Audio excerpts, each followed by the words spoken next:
The Senate Armed Services Committee hearing room, typically an arena of somber pronouncements and meticulously choreographed political theater, was packed. Every seat in the gallery was taken, a sea of curious onlookers, staffers, and a surprisingly robust contingent of journalists, many of whom had no idea they were about to witness the most explosive confirmation hearing moment in recent history. The ornate room itself, with its towering mahogany panels, its gleaming brass fixtures, and the stern, almost judgmental portraits of military leaders and past senators gazing down from the walls, had served as the backdrop for countless confirmation hearings over the decades. Generals had testified, secretaries had been scrutinized, and policies had been debated. But nothing, absolutely nothing, quite like what was about to unfold, was etched into its hallowed records. This was not merely a procedural step. It was a collision waiting to happen, a powder keg ignited by arrogance and extinguished by unwavering principle. Pete Hegseth, President Trump's controversial nominee for Secretary of Defense, sat confidently at the witness table. His posture was assured, almost radiating an air of preordained victory. He was flanked by his legal team, a phalanx of polished advisors, and an array of meticulously prepared talking points, index cards filled with carefully crafted phrases designed to deflect, to pivot, to reassure. The 44-year-old former Fox News host, known for his combative style and unwavering loyalty to the former president, had been fielding questions for nearly 4 hours. And by all accounts, as the morning progressed and the clock ticked past noon, he seemed to be cruising toward confirmation, the path to a powerful cabinet position laid out smoothly before him. The hearing had, for the most part, followed a depressingly predictable pattern.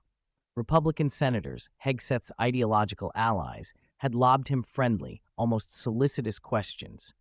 They inquired about his vision for military readiness, his thoughts on defense spending, and his plans to strengthen America's military posture on the global stage. These were softballs, designed to allow Hegseth to showcase his carefully rehearsed talking points: a strong defense, unwavering support for the troops, and an America-first approach to foreign policy. He delivered polished, articulate responses that hit all the right conservative notes, each word chosen for maximum impact among his base. He spoke of strategic competition with China, the need for technological superiority, and robust support for military families, all topics that resonated deeply with his conservative audience and the senators who backed him. The air was thick with mutual affirmation, a polite exchange of shared convictions. Democratic senators, on the other hand, had attempted to raise genuine concerns. They pressed him on his lack of senior-level government experience, highlighting his background primarily in media and military service rather than extensive executive leadership. They questioned his understanding of the complex geopolitical landscape and the intricacies of Pentagon bureaucracy. But their questions, however pointed, had been easily deflected. Hegseth, a master of media-trained evasion, responded with vague references to his military service, his passion for national security, and his unwavering belief in American exceptionalism. He relied on broad platitudes and rhetorical flourishes rather than concrete policy details, and for a long time, it seemed to be working. The tension, while present, was largely contained, simmering beneath the surface of polite inquiry. The room began to thin slightly as the lunch hour approached. Some reporters, having filed their initial unremarkable stories, started packing up. Staffers began to whisper, anticipating the break. The buzz indicated a general sense that the confirmation, while not yet official, was all but a done deal. There were no dramatic revelations, no explosive confrontations, just the slow, steady march of political process. And then it was Representative Jasmine Crockett's turn. Crockett, a rising star in the Democratic Party, known for her sharp intellect and an uncanny ability to cut through political noise, sat quietly, observing. Unlike some of her colleagues, she hadn't engaged in grandstanding earlier. She had simply listened, her gaze intense, absorbing every word, every nuance of Hegseth's testimony. She had the air of a predator waiting for its moment, a quiet intensity that belied the storm brewing within her. She represented a new breed of politician, unafraid to speak truth to power, unburdened by the conventions that often stifled genuine debate in Washington. She was a former public defender, her career forged in the raw, often unforgiving crucible of the courtroom, where facts, not rhetoric, ultimately mattered. This background had instilled in her an almost pathological aversion to pretense and an unyielding commitment to accountability. When Chairman Jack Reed, a Democrat from Rhode Island, recognized her for her 5 minutes of questioning, a hush fell over the room. It wasn't the dead silence from earlier, but a different kind of quiet, a respectful, curious hush. Crockett adjusted her microphone, her movements deliberate, unhurried, her eyes, piercing and intelligent, fixed directly on Pete Hegseth. "Mr. Hegseth," she began, her voice calm, measured, yet carrying an undeniable weight. She didn't launch into a lengthy preamble. There were no emotional appeals, no rhetorical flourishes. She went straight to the heart of the matter, her questions concise, almost clinical. "You have stated your belief that American history curricula should focus less on what you term divisive topics like slavery and systemic racism. Is that correct?" Hegseth, confident from hours of easy answers, gave a dismissive wave of his hand. "Congresswoman, I've simply advocated for a patriotic education. We should be teaching American exceptionalism, not dwelling on our flaws. We need to build up our children, not tear them down with guilt over things they didn't do." He flashed a practiced, almost condescending smile. "Some topics, quite frankly, are just too divisive to be central to our national narrative." The word divisive lingered in the air, a familiar echo of conservative talking points, often used to dismiss uncomfortable truths. Crockett's expression remained unreadable, but a subtle tightening around her eyes, a minute clenching of her jaw, signaled a deeper engagement. She pressed on, her voice still calm, but with an underlying current of steel. "You also, I believe, once claimed on national television that the United States military needed to be depoliticized and that the focus on diversity and inclusion was a distraction from warfighting readiness. Did I misstate your previous comments, Mr. Hegseth?" she asked, her tone even, almost deceptively mild. Hegseth shifted slightly in his seat, the first hint of unease. This was a more direct challenge than he'd faced. "Congresswoman, I've simply argued that our military's singular focus must be lethality. Any focus that detracts from that, be it social engineering or identity politics, weakens our fighting force. We need warriors, not activists." His voice gained a sharper edge, a hint of his characteristic media bluster. He thought he was on firm ground, appealing to a sense of national strength and military prowess. He leaned back, crossing his arms, a picture of confident defiance. A collective intake of breath could be heard in the gallery.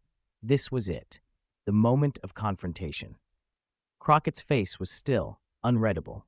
Her eyes, however, seemed to bore into Hegseth, stripping away the layers of media training and political bravado. The silence stretched, pregnant with anticipation.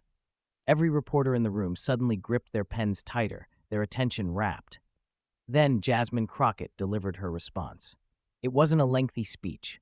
It wasn't a fiery monologue. It was 12 words. 12 words that cut through the bluster, the political posturing, the dismissive arrogance, with the precision of a scalpel. 12 words that exposed the core hypocrisy of his statements and resonated with an undeniable, visceral truth. She leaned forward slightly, her voice dropping to a low, powerful register that compelled every ear in the room to strain to catch her words. Her gaze never left Hegseth's. "Sir, you sound like a man who's never bled for justice." The impact was immediate, palpable, and absolutely devastating.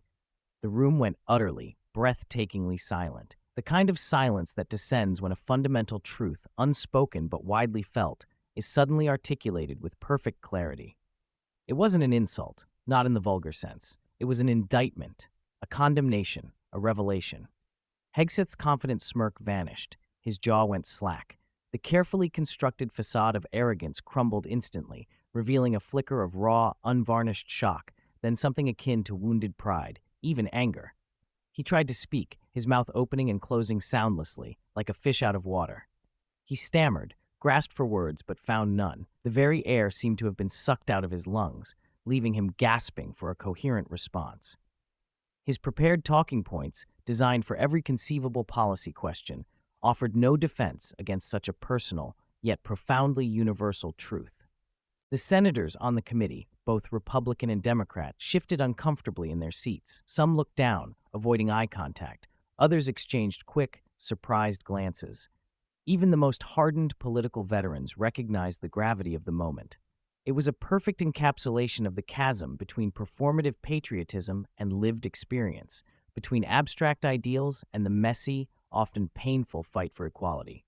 The phrase, "bled for justice," resonated with a profound historical weight, instantly evoking the struggles of civil rights activists, of soldiers fighting not just for abstract concepts of freedom, but for the fundamental dignity of all people. It wasn't about physical wounds, but about the sacrifices, the systemic resistance, the personal toll of challenging entrenched power structures. Hegseth, a decorated veteran, had bled for his country on the battlefield. Crockett, by those 12 words, powerfully suggested that there was another kind of bleeding, a bleeding for justice that he, despite his military service, fundamentally did not understand or acknowledge. The impact reverberated beyond the hearing room. Within minutes, the clip of Crockett's exchange went viral. It exploded across social media platforms, shared by millions. News channels replayed it on a loop. Political pundits debated its significance. It was hailed as a masterful example of rhetorical precision, of a politician using truth as a weapon against pomp and circumstance. The phrase, "never bled for justice," became a rallying cry for activists, a hashtag, a meme. It tapped into a widespread frustration with politicians who seemed disconnected from the lived realities of ordinary Americans, who spoke in generalities while ignoring systemic injustices. For many, Hegseth's comments on divisive history and distracting diversity suddenly sounded hollow, privileged, and profoundly out of touch. Crockett's words, by contrast, spoke directly to the core of what many believed was fundamentally wrong with American society and politics. The immediate aftermath was swift and decisive. While Hegseth attempted to issue a clarification, a blustering defense that only made him seem more defensive, the damage was done. The momentum for his confirmation, which had seemed so unstoppable just moments before, evaporated. Senators, even some Republicans, found themselves facing uncomfortable questions from constituents and journalists about their support for a nominee who appeared to dismiss the very notion of fighting for social justice. Within 48 hours, Pete Hegseth's nomination for Secretary of Defense was withdrawn. The White House, citing unforeseen complications and a desire to avoid unnecessary partisan rancor, quietly pulled his name from consideration. It was a stunning, rapid downfall, directly attributable to a single, powerful exchange.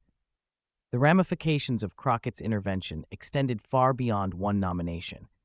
It ignited a broader conversation about the criteria for public service, about the importance of empathy and lived experience in leadership, and about the insidious ways in which historical revisionism and cultural dismissiveness can undermine genuine progress.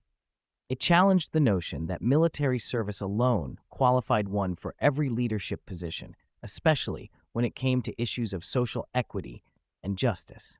For Jasmine Crockett, the moment cemented her status as a formidable force in American politics.